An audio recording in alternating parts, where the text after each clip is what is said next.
Hello, and welcome to another entry into the SCC's video library. Last time, we discussed common barriers to broadband faced by small rural and tribal providers across the nation. In this episode, we'll take a look at some of those issues in action via the Broadband Equity, Access, and Deployment Program, commonly known by its acronym, Bead. The Bead program was implemented as a part of the Infrastructure Investment and Jobs Act, which was signed into law on November 15, 2021.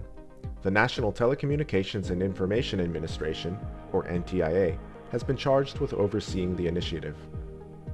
Bead aims to spur broadband development through grants, with its key objectives being to increase broadband access to rural and underserved areas, promote affordability for low-income households, and enhance digital literacy. Here's a high-level overview of how it works. 1. The Bead program comprises $42.45 billion in funding. 2. These funds are distributed to the 50 states and Washington, D.C., as well as territories such as the U.S. Virgin Islands, Guam, American Samoa, Puerto Rico, and the Commonwealth of the Northern Mariana Islands. 3. Eligible entities within these states and territories apply for grants. Two key criteria for eligibility involve an area's current level of internet access. Locations without any available internet up to 25 by 3 megabits are considered unserved. Locations with speeds under 100 by 20 are considered underserved.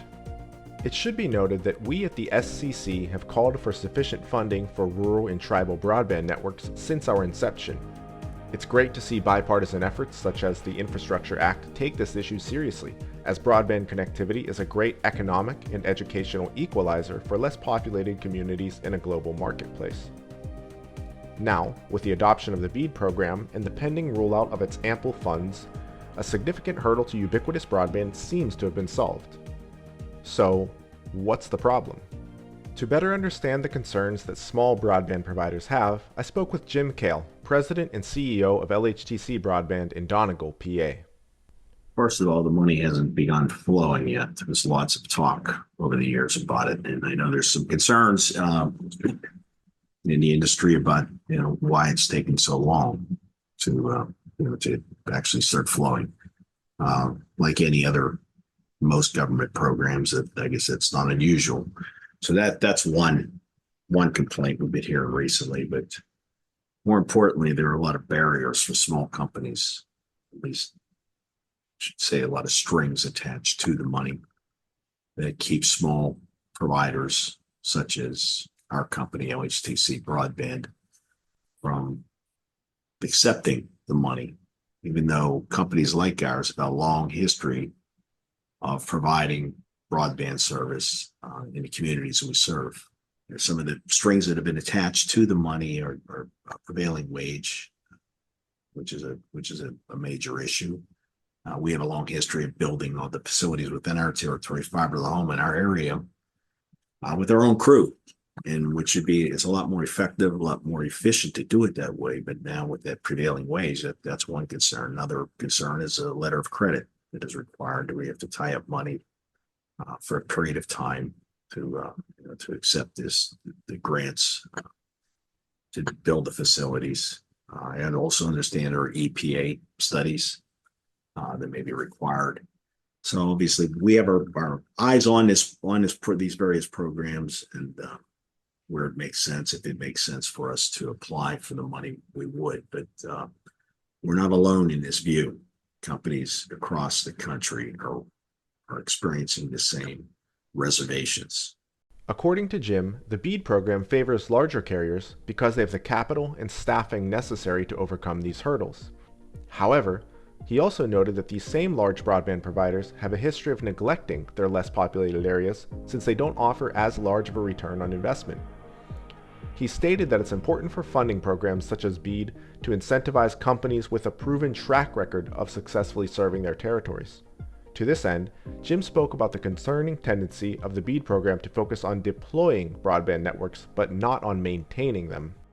We got to be very careful too. There's a lot of emphasis on building the facilities, not enough emphasis on the sustainability of those facilities. There's going to be a tendency for companies to build these areas and then make the money on the build and then worry about whether the sustainability later down the road. it's going to be very careful because there's going to be a lot of opportunity for waste in this program. Members of Congress and the FCC have also expressed criticism over the execution of the Bead program. This was on full display in a congressional hearing held on July 9th of this year.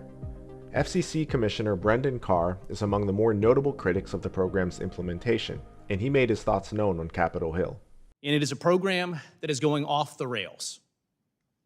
It's now been 967 days since President Biden signed his $42 billion plan into law. 967 days later, not one person has been connected to the internet with those dollars. Not even one shovel worth of dirt has been turned in those 967 days. And it gets worse. The administration says that no construction projects will even start until next year at the earliest. This makes President Biden's signature $42 billion initiative the slowest moving broadband deployment program in recent history. Congresswoman Marionette Miller Meeks asked Commissioner Carr to elaborate further on this topic. Not one person, home, or business has been connected to the internet with these dollars. No construction projects will even start, according to the president, until 2025 and many in 2026. Can you explain how the Biden-Harris administration's decision to add additional red tape is causing unnecessary delays and jeopardizing the program? With respect to Bead, $42 billion and a promise to connect millions of Americans, and 967 days later, not even a shovel worth of dirt has been turned. Some people have said we should measure that program by its intention to connect millions of Americans. I think we should measure it based on its results. And right now, it's off the rails. We are looking at DEI requirements, climate change requirements, price controls. Right now, the Biden administration is going back and forth with Virginia that wants the money to move forward, saying, you didn't put enough of a thumb on the scale for a price control. Please rewrite it this way. The same thing with Tennessee. So rather than staying laser focused on just getting Americans across the digital divide, we're wasting time on things that have nothing to do with connecting them. Finally, Commissioner Carr had this to say in closing. I think Bead is a program that's worth fighting for, but it needs a course correction. We can still do it. Let's stop trying to pursue DEI and just bridge the digital divide. Let's stop pushing these climate change agendas and just connect communities. If we can do those things and get rid of the extraneous political improvising, I think this program will get closer to getting back on track. This cautiously optimistic sentiment echoes something we at the Small Company Coalition have long contended. Programs such as Bead or RDOF, which we discussed in a previous video, are excellent initiatives that aim to tackle an important real-world problem. Americans in rural and tribal areas often don't have access to the same high-speed broadband networks that citizens in more urban and suburban areas do, which can leave parts of our nation on the wrong side of the digital divide.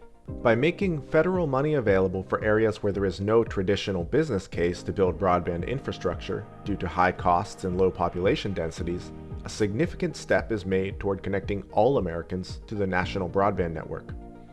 However, available funding is only half of the battle. We must ensure that this money reaches its intended beneficiaries and that it's used effectively and efficiently. Regarding Bead specifically, we encourage our legislators and regulators to take a closer look at the barriers such as prohibitive letters of credit, DEI and prevailing wage requirements, and other hurdles mentioned here that are preventing smaller broadband providers from participating in these programs. Given the long history of high-quality service that many of these providers have shown, Americans' broadband needs will be best met by including these companies in the process. Thank you for taking the time to learn about this important issue. For a deeper dive, you can find links to source information in the video description. You can also visit us at smallcompanycoalition.com. Please reach out to us with any questions you may have via the contact information on our website or by simply leaving a comment on this video. I look forward to seeing you in the next episode.